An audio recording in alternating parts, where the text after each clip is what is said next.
which must necessarily be similar to those of other regulatory agencies in the country. And now the federal government resolved to revamp agriculture may seem to be making a positive impact. The commission is set to begin the rehabilitation of an ultra-modern rice mill located in Ikwere local government area of Rivers State. Now, the acting managing director of the commission, Mrs. Christy Atako, announced this during the inspection of the project. DDC boss is on the move again. Yes. This time, the project in Rivers State has tickled her fancy, and she's not alone. Is this in operation now? The Elele Alumini ultra-modern rice mill is one project that has gobbled several millions from the NDDC fund. The 180 tons per day rice mill was completed in 2009, but since then it has not been in use. And the NDDC boss is worried that the facility still lies moribund. This one was completed since 2009. So are you saying that because we did not commission this place, we couldn't start using it? Yes. We had to commission it. It was the salon and everything completed, waiting for commissioning before. Obviously, not a good development for a country that is already shifting attention to agriculture. She therefore requested for a meeting with the contractor that handled the project. There are issues that we need to address. We must address those issues. So invite him very, very politely. Which day do I?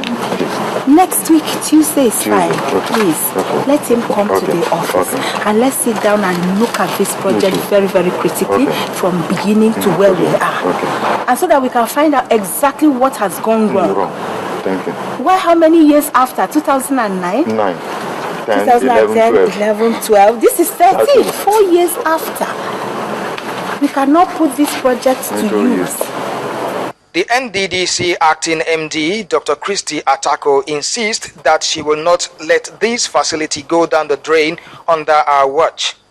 The only way that we can maximize resources and have full benefits for the project that we have is to complement each other and work in partnership with our partners.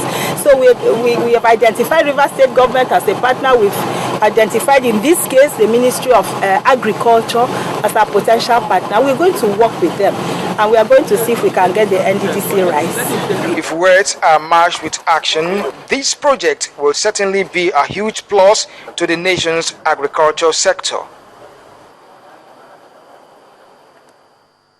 We'll now take you back to the story of former President Olusegun Obasanjo warning of a possible disintegration of the ruling People's Democratic Party unless something is done to stop the current crisis rocking the party. After a meeting he held to broker peace between the two factions of the PDP in Abuja, the former president explained that the meeting did make some headway.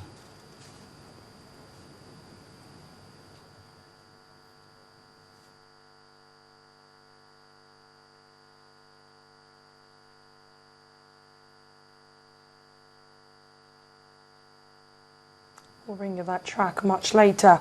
And now to review our online platform, Senator Ahmed Yerima's exclusive interview with Channels Television, where he justified underage marriage, set the television station's online platform into a frenzy. Also, all the videos include Taraba State Governor's return to the country after 10 months of medical treatment abroad. And on the entertainment scene, Tonto Dike's denial of the Kukera Krona Iyanya also made the list of stories that made the online party a hit. Our online correspondent, Victor Matthias, tells us more. Islamic law is concerned. Once you attain puberty, but what is this puberty that we talk about? You see, it's defined by when a girl starts menstruation. So a girl can start menstruation at 9, 10, 12, 13, 15. And when she starts seeing, when the breasts, are fully matured.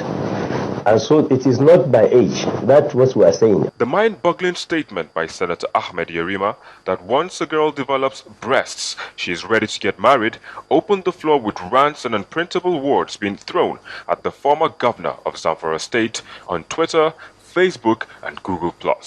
The crisis rocking the ruling People's Democratic Party also got rave reviews, with Nigerian social media users wondering who the original party leader is, Tukur or Baraje.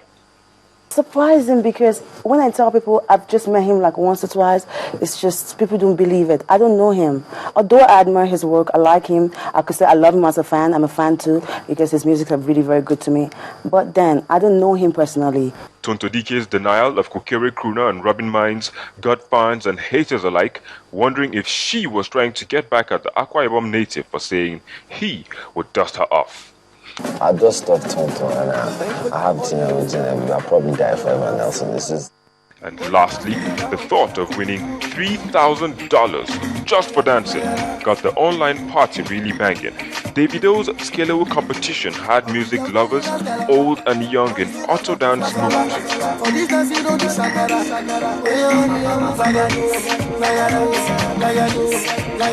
So, what are you waiting for?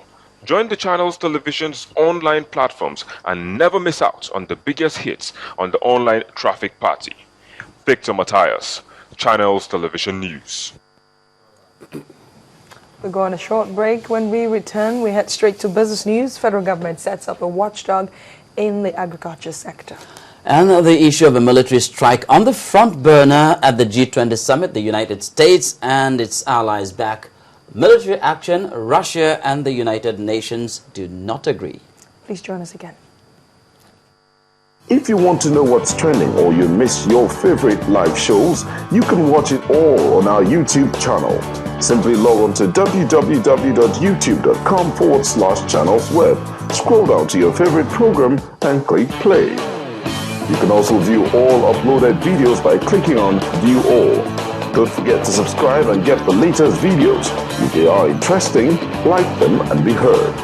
Get connected with the Channels Television YouTube page. The news at your fingertips.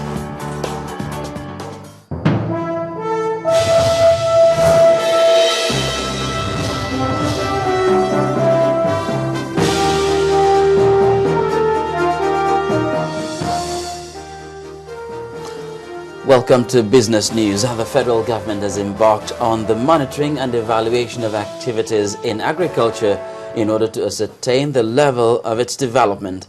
Well, this was the view of the Minister of National Planning, Mr. Shamsuddin Usman, at the just concluded 19th Nigerian Economic Summit in Abuja. According to Mr. Usman, this is in line with the key performance indication between being developed to track the progress in agriculture sector. The measurement side, the government has already embraced that very seriously in terms of the monitoring and evaluation system that has now become part of government. This is being coordinated by my office. We have already drawn up very clear key performance indicators for every minister, and this form part of the performance contract that they sign with the president. Now, let me say this about Akin. When we were discussing his KPIs, I was amazed, really, first of all, at, like you said, these figures, very, very clear, some of them very ambitious. I said, are you sure you want to commit to these numbers? He says, yes. You know, so I think there is already a very effective system of measurement, of tracking, and like I said also, of not just believing what the ministers say, of going out physically to check and confirm that the figures that they are giving are actually correct. So I think from a tracking and measurement point of view, we have a very effective system that already exists. On the foreign scene, on the final day of the G20 summit, U.S. President Barack Obama continues to push for foreign support for a U.S. military strike on Syria. British sources say the leaders of France, Turkey, Canada and the United Kingdom gave Mr. Obama strong backing, but a Russian spokesman said a U.S. strike would drive a nail into the coffin of international law. The head of the United Nations, Ban Ki-moon, also denounced talk of military action, calling it ill-considered. Mr. Ban said such attacks, responding to the apparent use of chemical weapons in Syria, could lead to more sectarian violence.